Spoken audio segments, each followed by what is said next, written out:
তো জ্ঞান ভাই, বলো। এবার তুমি বলো পরিষ্কার বাংলা ভাষায় যে কী দিয়ে কী হয়েছিল, কেউ জানে না, কেউ বুঝতে পারছে না, তোমার মুখ দিয়ে শুনতে চাই। আমি টোন্ডা ভাইকে সকালবেলা নেপালে আনতে গেছিলাম। আসার সময় যখন নেপাল থেকে যখন আসছিলাম তখন বর্ডার পার হয়ে 50 কিলোমিটার ঢুকেছি। হ্যাঁ, লখনৌতে, মানে ইন্ডিয়াতে।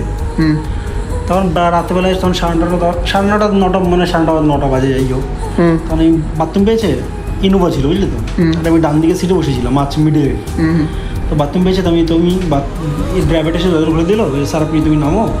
নেমে পিছনে দিয়ে বাথরুম করো, আমার নেমে কি বাথরুম দিয়ে ডান দিকে যেত।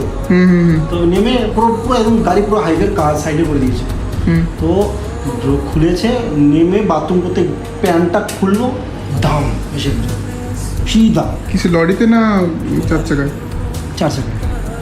তো মারলো, দেখলাম সাথে সাথে একটা পা পুরো কেটে ঝুলছে, একটা মানে এই পাটা কেটে ঝুলছে। তো যতটা ঝুলছে ততটা আমি নিজেই ছিঁড়েছি, এই কী ঘুরে ছিঁড়েছি, চিল্লাই না চিল্লালাম। বাঁধলাম নিজের পা দুবার, টোন্ডা ভাই গেঞ্জি ছিঁড়েছি, ড্রাইভার গেঞ্জি ছিঁড়েছি, সেই রক্তটা বন্ধ করতে হবে। তারপর টোন্ডা যত দূরে হসপিটালে নিয়েছিল। সাহস তো তোমাদেরকে দেখাই, এটা তো টাইপের, বুঝতে পারছো তোমরা, আমি আর কিছু বলতে চাই না। এটা একটা শকিং বিষয় ছিল। আশা করি তোমরা বুঝতে পেরেছো জ্ঞান ভাইয়ের অ্যাক্সিডেন্টটা কীভাবে হয়েছে। আর জ্ঞান ভাই এখন আগের থেকে অনেক অনেক সুস্থ আছে। আর জ্ঞান ভাই যে এত তাড়াতাড়ি সুস্থ হয়ে উঠছে তার কারণ হচ্ছে জ্ঞান ভাইয়ের এই মুখের হাসিটা।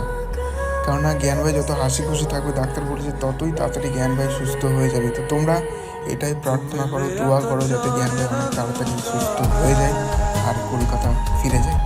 তোমরা জাস্ট একটা কথা ভাবো যে জ্ঞান ভাই তার নিজের একটা পা হারিয়েছে, তো এই যে কষ্টের ভিতরে এই যে হাসিটা বেরোচ্ছে ভাই, এটা দেখে আমি নিজে অনেক খুশি আছি।